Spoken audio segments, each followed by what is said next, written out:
Okay friends, तो अभी हमने P8 प्रॉब्लम की हुई। अब हम जो प्रॉब्लम देख रहे हैं वो प्रॉब्लम है P9।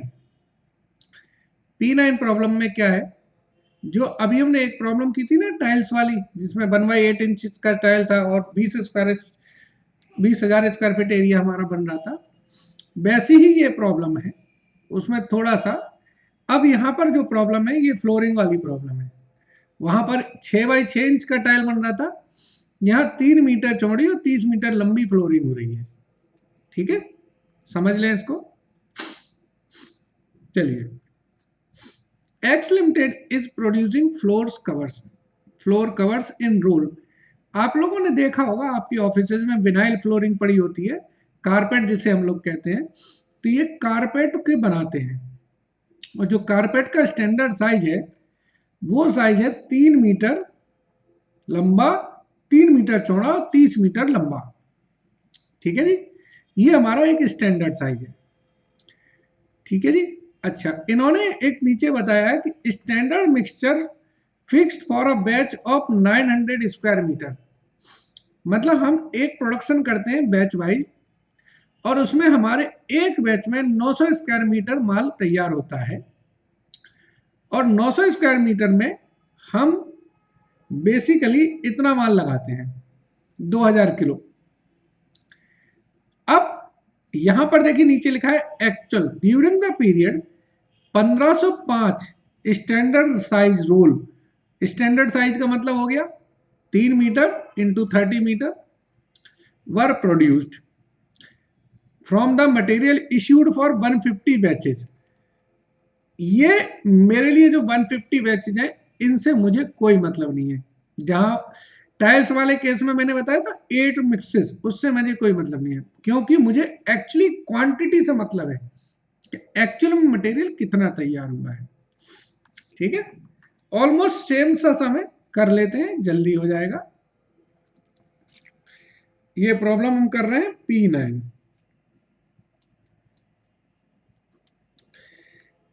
एक्चुअल आउटपुट हमको दे रखा है 1505 स्टैंडर्ड साइज। स्टैंडर्ड साइज का मतलब है 3 मीटर लंबा चौड़ा और 30 मीटर लंबा रोल। ठीक है ना। अब स्टैंडर्ड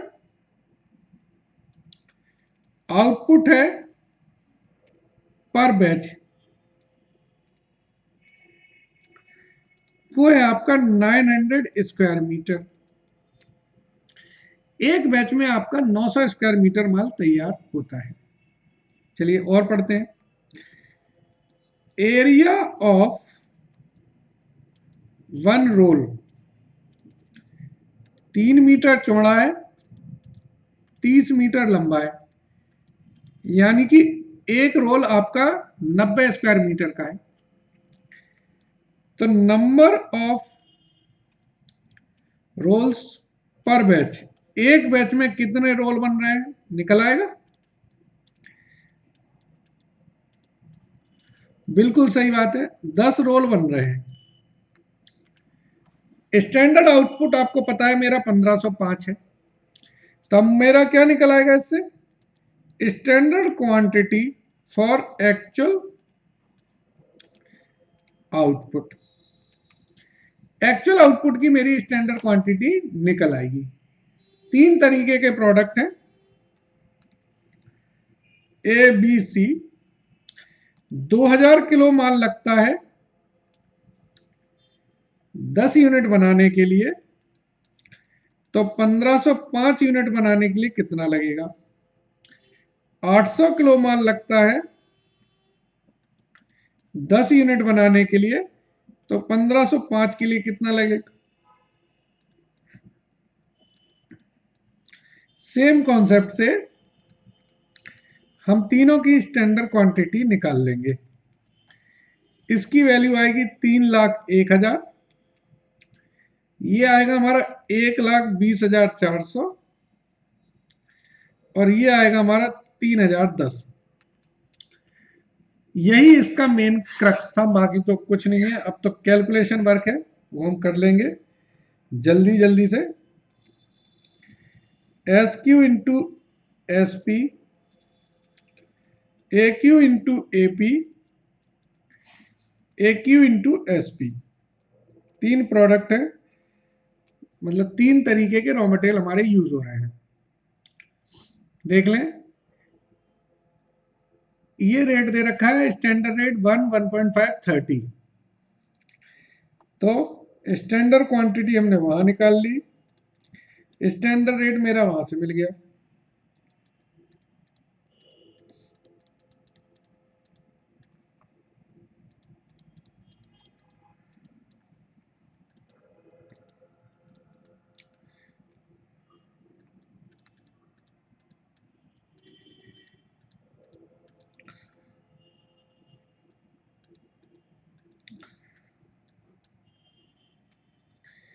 इसका टोटल आ गया 571900।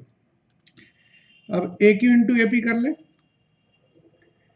ए क्यू कितना है? 3,05,000, 1,19,600, 3,100।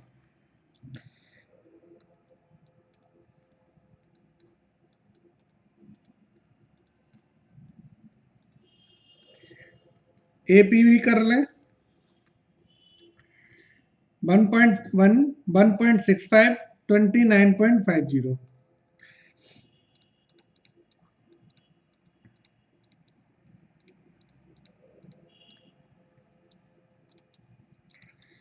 ठीक है, तो ये आ जाएगा मेरा 330, 550, 197, 340, 91450। टोटल कर देंगे 619,340। तीसरा क्या है? ए क्यू इंटू एस पी,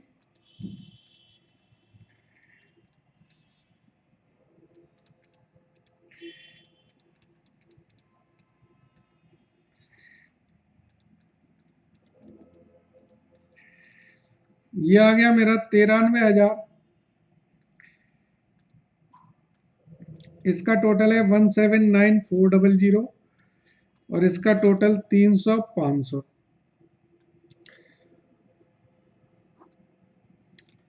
ये हो गया मेरा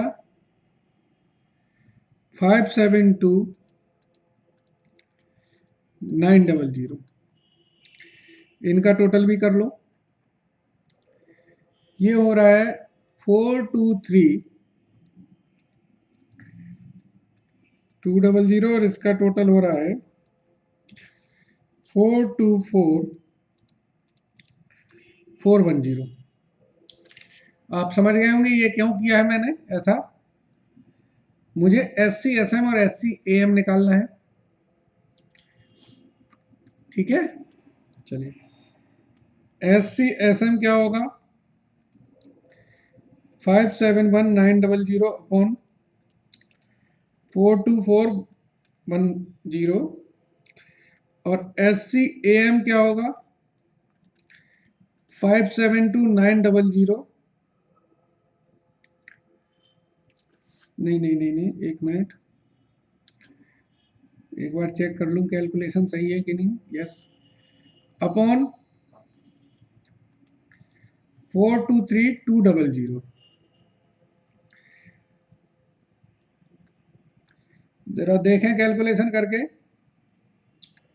इसको तो मैनुअली करना पड़ेगा। ये वाली आ रही है कैलकुलेशन 1.34751773।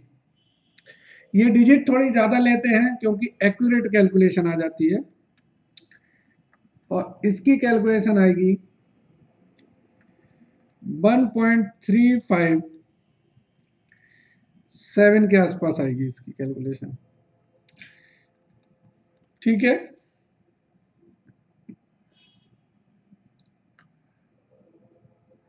1.357 की जगह 1.352 के आसपास समझिए, इतनी ही आएगी एक्चुअली में। कर लीजिए कैलकुलेशन। ठीक है, चलिए। अब मुझे वेरिएंसेस लिखने हैं, तो मैं जल्दी से लिख सकता हूं। मटेरियल कॉस्ट वेरिएंस क्या होगा?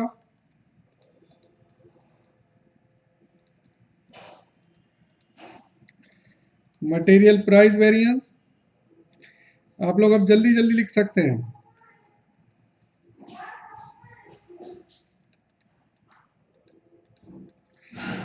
Material usages variance.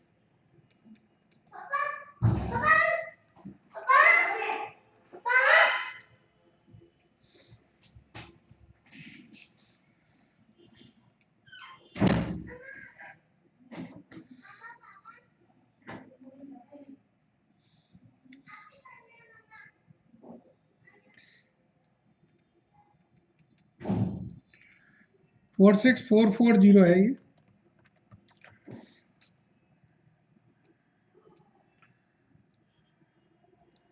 और ये आ जाएगा 47440 एडवर्स। अब मुझे चाहिए मटेरियल मिक्स वेरिएंस। तो मैंने कैलकुलेशन की थी SCSM minus SCAM into actual quantity. ये आएगा आपका 2630 adverse.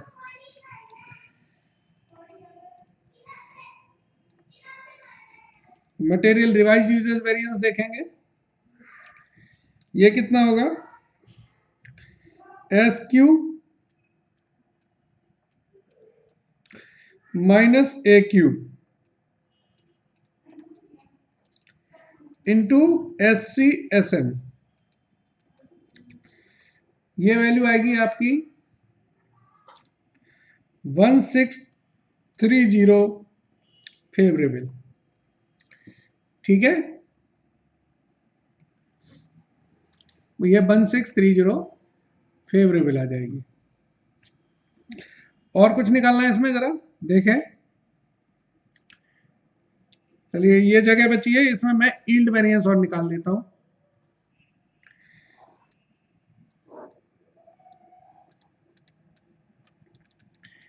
Standard yield minus actual yield into standard cost per unit, यही है।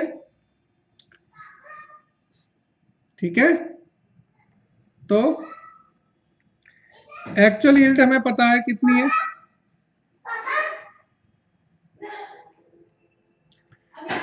एक्चुअल यील्ड कितनी है? 1505 यूनिट। स्टैंडर्ड यील्ड कितनी है? स्टैंडर्ड यील्ड है, देखिए, स्टैंडर्ड यील्ड का मतलब standard yield in actual quantity. तो देखें क्या है, 1505 के लिए मुझे चाहिए पड़ी 424410। इतना माल चाहिए पड़ा ना। और एक्चुअल क्वांटिटी कितनी है मेरी? 423200। तो इसमें मेरी स्टैंडर्ड यील्ड आई 1500। जब क्वांटिटी मैं कम लगा रहा हूं, जब मैं क्वांटिटी कम लगा रहा हूं तो डेफिनेटली प्रोडक्शन मेरा कम होगा। तो ऊपर से ही देख सकते हैं एक्चुअल क्वांटिटी मेरी कम लग रही है। तो अच्छा, स्टैंडर्ड कॉस्ट और देख लें। स्टैंडर्ड कॉस्ट थी मेरी 571900 अपॉन 1505, सॉरी। ये जो कॉस्ट थी, ये किसके लिए थी? फॉर एक्चुअल आउटपुट थी कि नहीं थी? तो ये कितना आया जरा देखें। इसकी कैलकुलेशन में ये आएगा 380 रुपीज। तो अब मटेरियल यील्ड वेरिएंस जो है वो लिख लें।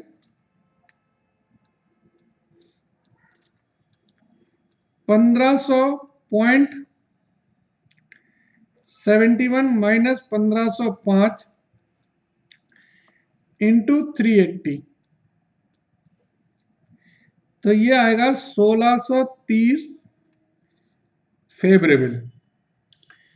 आपको अभी समझ में आ गया कि यील्ड आपकी स्टैंडर्ड कम होनी थी, एक्चुअल में यील्ड ज्यादा हुई है, यानी कि आपका प्रोडक्शन ज्यादा हुआ। जब ज्यादा प्रोडक्शन हुआ तो फेवरेबल वेरिएंस है।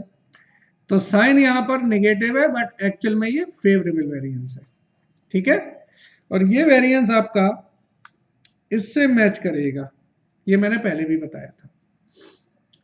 चलिए, ये हमारी P9 प्रॉब्लम हो गई है।